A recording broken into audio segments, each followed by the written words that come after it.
What happens when one of the most brilliant conservative minds in America walks into what should be a friendly late-night interview, only to discover he stepped into an ideological ambush? In just 31 seconds, Stephen Colbert would reveal his true colors and launch an attack so vicious, so calculated, that it would expose the ugly reality behind the polished facade of liberal late-night television. This is the story of how Ben Shapiro, armed with nothing but facts and logic, walked into the lion's den and refused to back down when the claws came out.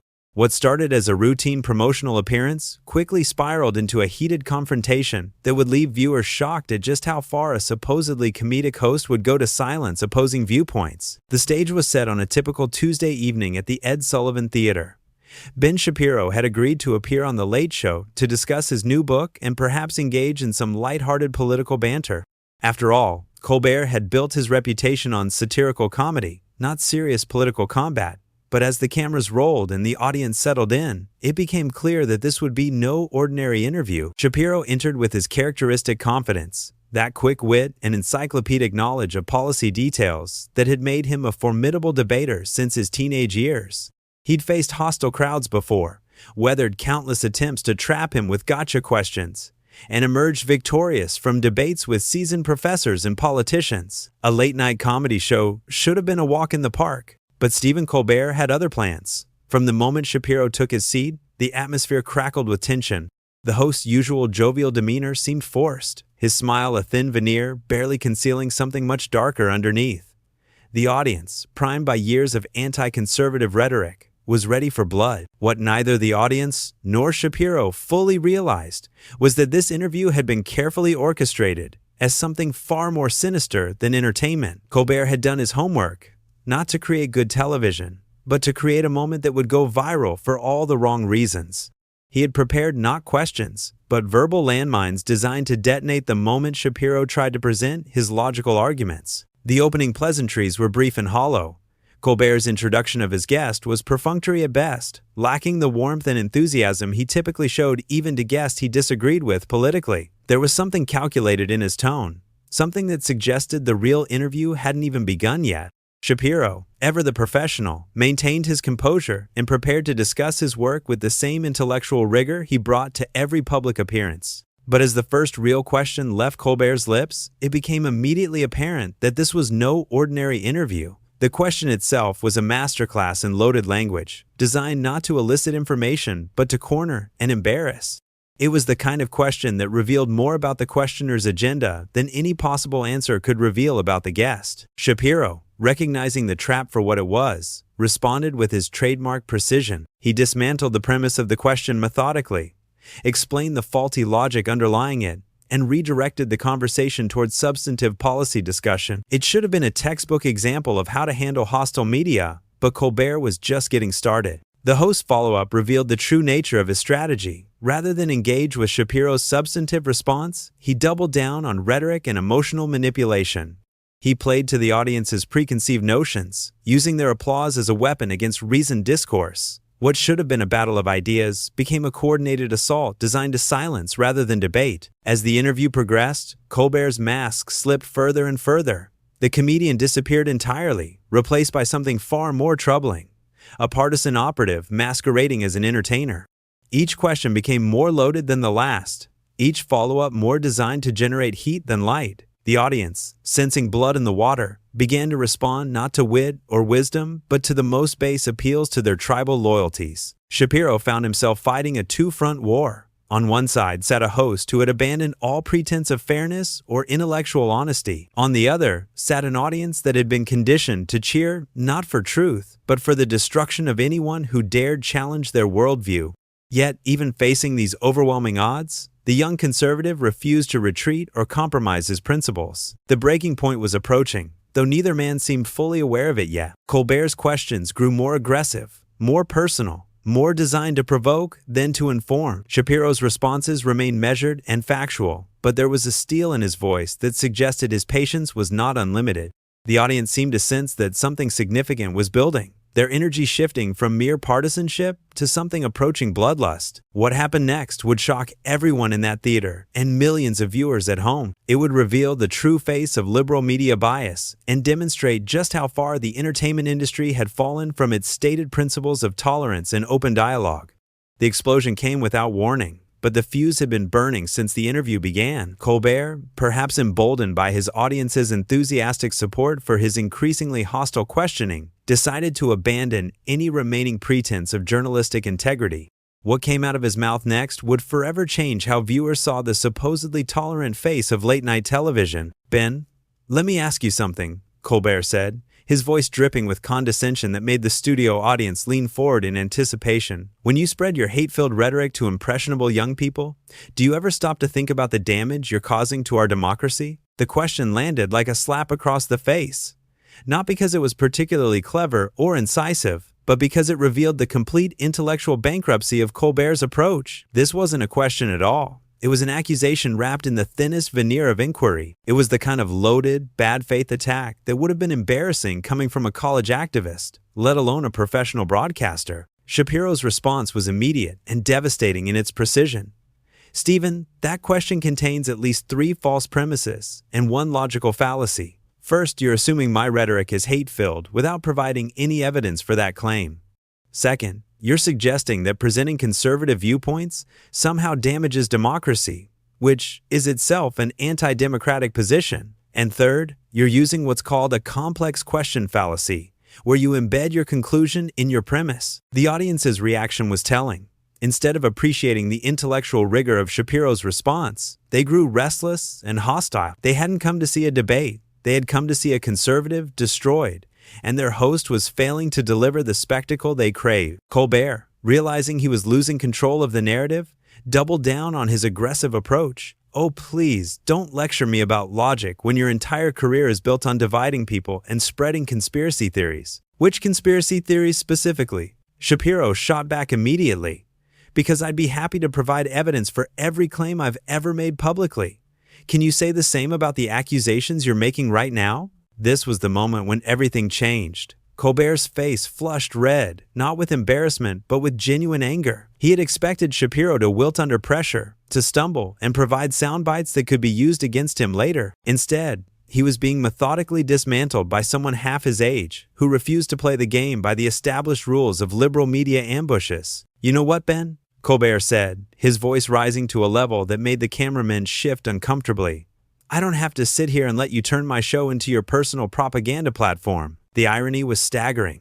Colbert, who had spent the entire interview trying to trap his guest with loaded questions and false premises, was now accusing Shapiro of using the platform inappropriately.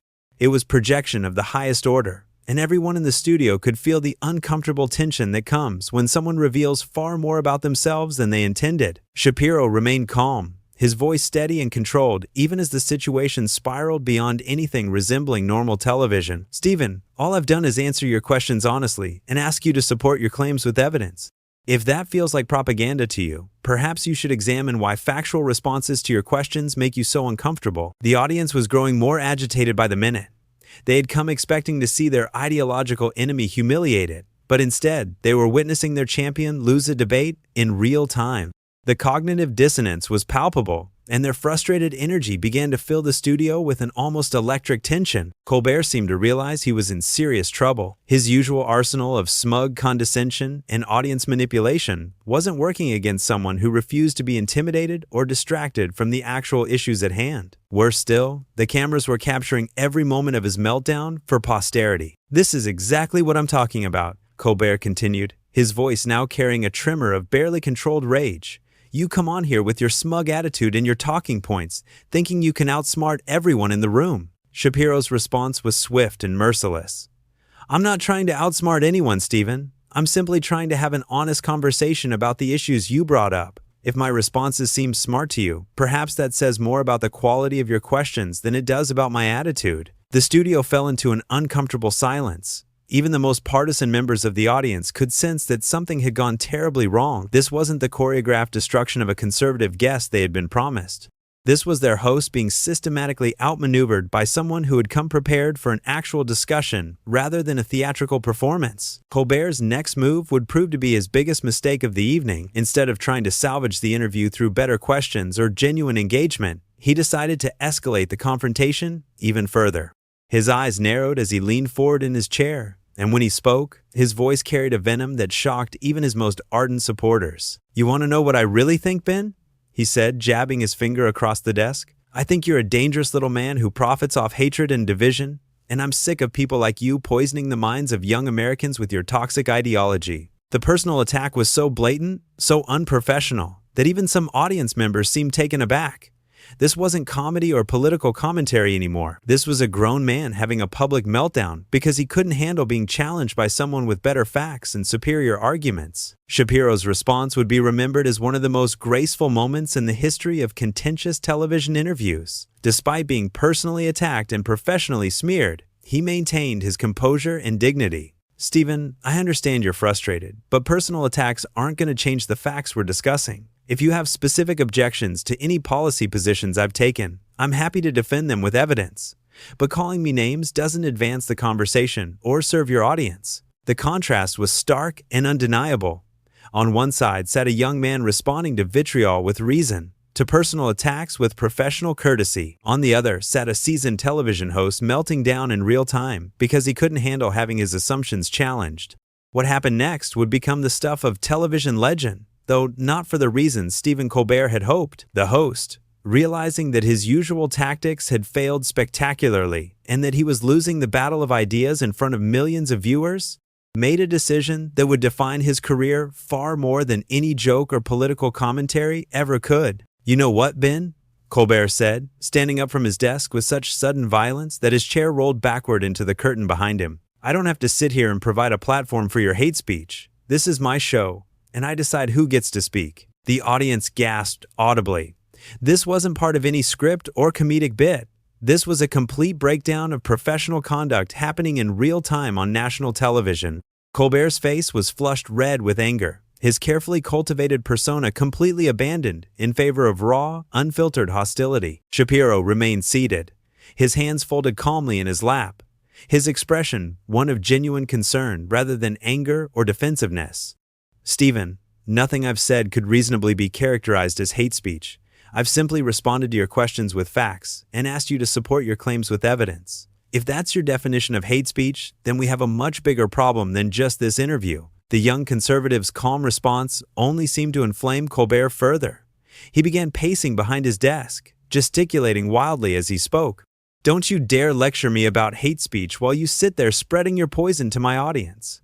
I won't be complicit in giving you a platform to spread your dangerous ideas." The irony was lost on no one except perhaps Colbert himself. The man who had built his career on championing free speech and open dialogue was now arguing that certain viewpoints were too dangerous to be heard.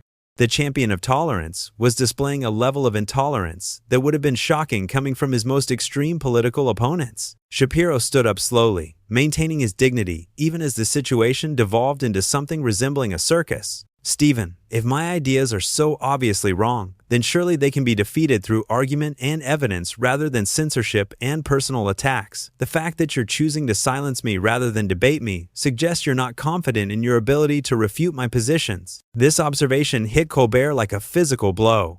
His eyes widened with fury as he realized that even in his moment of supposed triumph, he was still being outmaneuvered intellectually.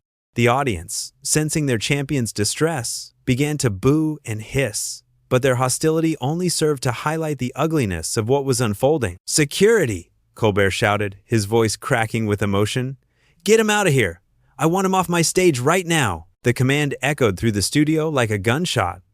Audience members looked around uncertainly, unsure whether this was part of some elaborate performance or genuine chaos.